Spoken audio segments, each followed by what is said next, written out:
Election संपले होय. आणि मधल्या टप्प्यामध्ये मराठा आरक्षणाचा जो मुद्दा होता तो आता इलेक्शन संपलं त्याचं मागं पडत चाललाय. तर त्या संदर्भात आता काही तुमची नवीन भूमिका आहे का? नाही, जय जाऊ मंडळी, मराठा आरक्षण आणि निवडणुका म्हणजे तसा तो राजकीय मुद्दा मुळात मराठा आरक्षणाचा पूर्वीही नव्हता, परंतु दुर्दैवाने तो 3 वर्षामध्ये राजकीय वळणाकडे गेलेला आहे आणि त्यामुळे त्याची जी काही तांत्रिक बाब आहे ती बाजूला पडलेली आहे.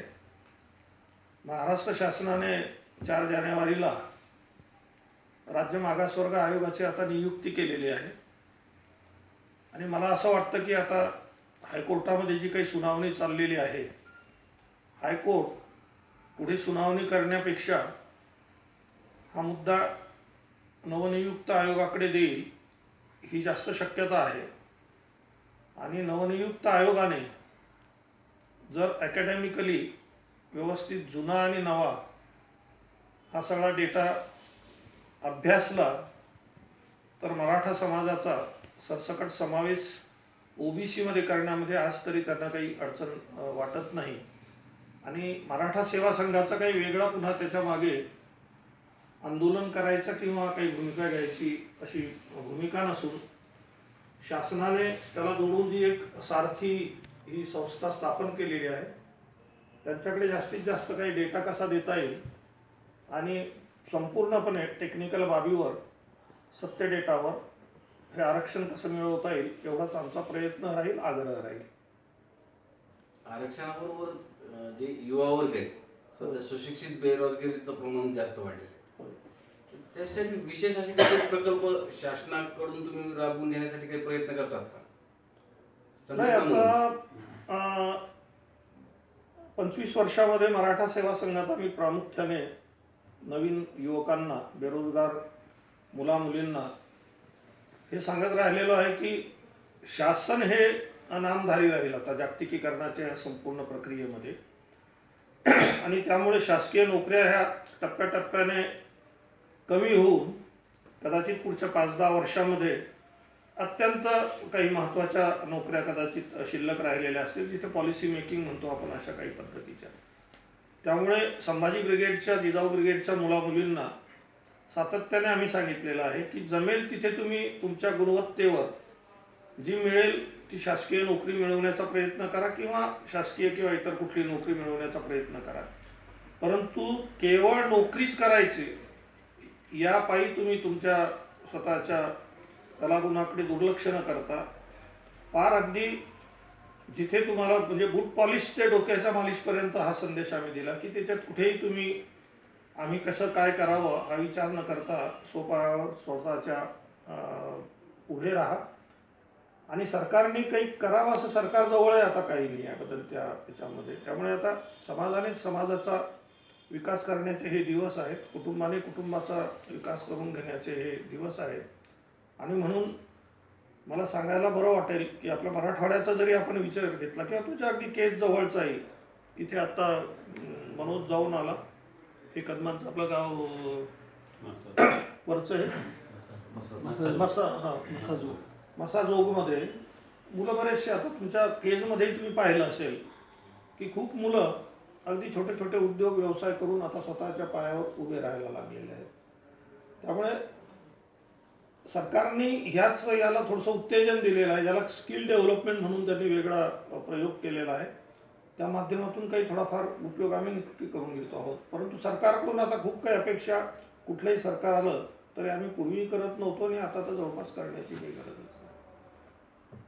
आता मराठा समाज प्रामुख्यानं शेतीकडे आहे आणि शेती दुर्दैवाने निव्वळ कोरडवाहू झालेली. बरोबर, त्याची जी हे आहे चाललेली आहे शेती आता.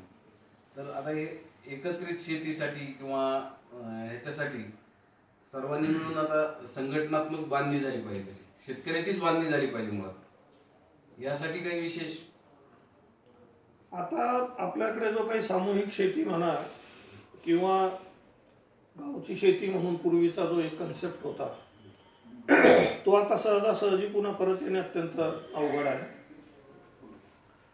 परंतु वेगळ्या पद्धतीने का होईना शेतकऱ्यांकडून शेती एक तर भाडे तत्वावर घेणे किंवा विकत घेणे आणि कॉर्पोरेट फार्मिंग नावाचा एक नवीन प्रयत्न कॉर्पोरेट सेक्टरकडून होतोय. मूळ मुद्दा आपला असाच आहे की मूळ शेतकरी जो काही कष्ट करतो, पिकवतो, तर त्याला त्याच्या उत्पादन खर्चावर आधारित बाजारभाव मिळत नाही. चालू वर्षाचाच आपण जर विचार केला तर सर्वदूरपर्यंत उशिरा का होईना परंतु भरपूर पाऊस झाला, पिकं चांगली आली, जवळपास रोगराई कुठेच नाही. उत्पादन जे आहे ते दीडपट ते दुप्पट बऱ्याच ठिकाणी झालेलं आहे. सगळं बाजारात आल्यानंतर आज तुरीचा विचार केला आपण तर याच दिवसात मागच्या वर्षी 12 ते 13 हजार रुपयापर्यंत तुरीचा भाव होता. आता सरकारने जरी 5-5.5 हजाराचा हमी भाव नाफेडच्या माध्यमातून जाहीर केलेला असला तरी आता आमच्याकडे गोदाऊननी या त्या कारणाखाली पुन्हा ती खरेदी थांबलेली आहे. भाजीपाले फेकायची वेळ आलेली आहे.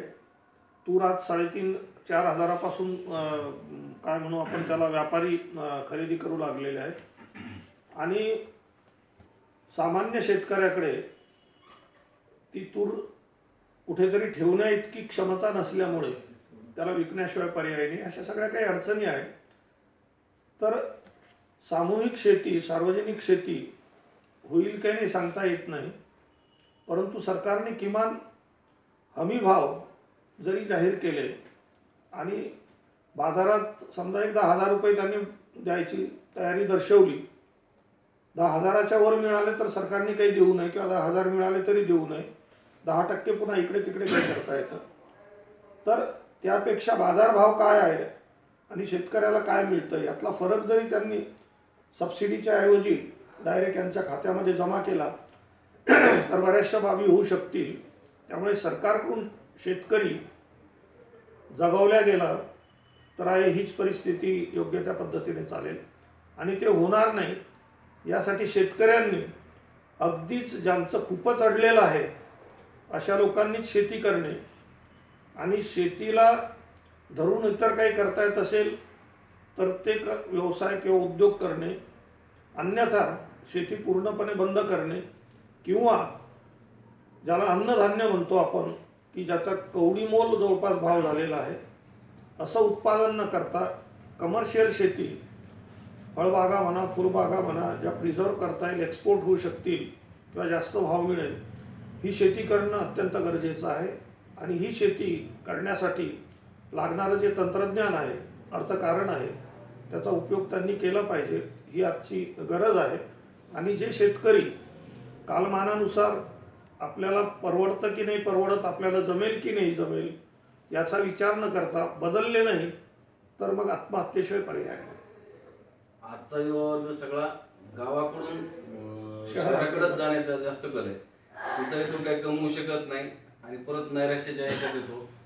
त्याच्यामुळं सामाजिक जी दरी निर्माण होत चालली शहरातल्या आणि ग्रामीण भागात ही एक कुठंतरी थांबवण्यासाठी एक संघटना म्हणा किंवा तुम्ही एक नेते आयडॉल असतात युवा वर्गाचे, बरोबर, जी तुमची एक मूळ जबाबदारी असते की हे कुठंतरी थांबलं पाहिजे आणि त्यांना काहीतरी काम मिळालं पाहिजे. याच्यासाठी संघटनांमधून किंवा तुमच्या सरकारवर प्रेशर आणून काही विशेष योजना राबवू शकता का? हा तुम्ही म्हणाला तसा हा मुळात संघटनाचा किंवा सरकारचा म्हणण्यापेक्षा हा सामाजिक विषय आहे. यामध्ये गावातला बेरोजगार मुलगा मुलगी किंवा युवा शक्ती, शिक्षित अशिक्षित किंवा कुशल अकुशल शहराकडे जात आहे. याचा अर्थ शहरामध्ये त्यांना रोजीरोटीचा जो काही अर्थकारणाचा प्रश्न असतो तो कुठेतरी मार्गी लागतो किंवा मार्गी लागेल याची एक अपेक्षा असते. त्यामुळे याला पर्याय एकच आहे की जे शहरामध्ये उपलब्ध आहे ते गावामध्ये उपलब्ध करून देणे, थोडक्यात ग्रामीण भागाचं शहरीकरण करणे आणि शहराकडचा लोंढा गावाकडे कसा येईल हा एक भाग घेणे. थोडाफार फरकाने आज औद्योगिक क्षेत्र जे आहे हे जवळपास आता थंडावलेला आहे, शेतीच थंडावली अशातला काही भाग नाही. आणि नवीन आता जे काही डिजिटल ज्ञानक्षेत्र कमर्शियलायझेशन त्याचं सुरू झालेलं आहे, तर त्याला काही शहरीकरणाची गरज नाही.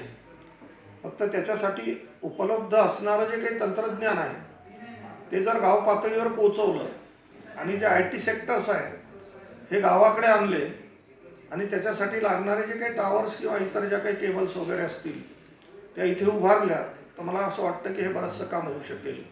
आणि यामध्ये सरकारचा हस्तक्षेप हा अत्यंत मोठा महत्त्वाचा असतो.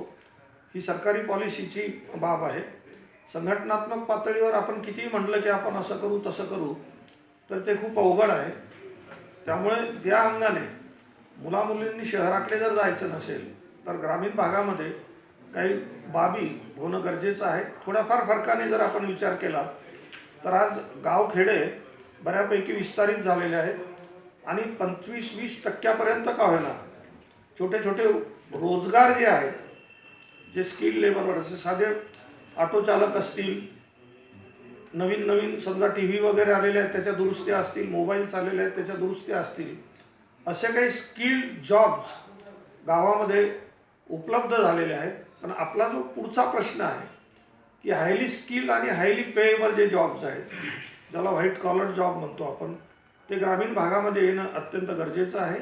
आणि त्याला जोड म्हणून ग्रामीण भागामध्ये हे जे शहरीकरणाकडे वळणारा जो वर्ग आहे त्याच्यामध्ये एक अलीकडच्या काळामध्ये पर्यटन हा एक मोठा विषय राहिलेला आहे. आपल्या केजसारख्या ठिकाणचा विचार केला आपण तर इथून एक धारूर नावाचं जे तुमचं बीड जिल्ह्यातलं गाव आहे, म्हणजे धारूर हे एक जागतिक पातळीवर अत्यंत चांगलं पर्यटन क्षेत्र होऊ शकते. एवढं त्याचं आर्किओलॉजिकल अंगाने जर आपण बसलं, पुरातत्व अंगाने, तर तिथला किल्ला किंवा तिथले जे शिल्प आहे, तर वेगळ्या अंगाने मी जे मगा म्हणालो की समाजाची ही जास्त जबाबदारी आहे किंवा नवीन युवकांची. तर समाजातील नवीन युवकांनी आणि आपल्यासारख्या काही जागरूक नागरिकांनी अशा ज्या निग्लेक्टेड प्लेसेस आहेत त्याचा बाजार करणं ही आपली गरज आहे. त्याला चांगल्या पद्धतीने डेव्हलप करणे आणि आता रडल्याशिवाय माये दूध पाजत नाही आपण म्हणतो तसं आपल्याला करावं लागेल. आणि ग्रामीण भागाचं शहरीकरण करणे आणि तिथे रोजगार उपलब्ध करून देणे हाच एक त्याच्यावर पर्याय आहे. ओके, धन्यवाद. जय जिजाऊ.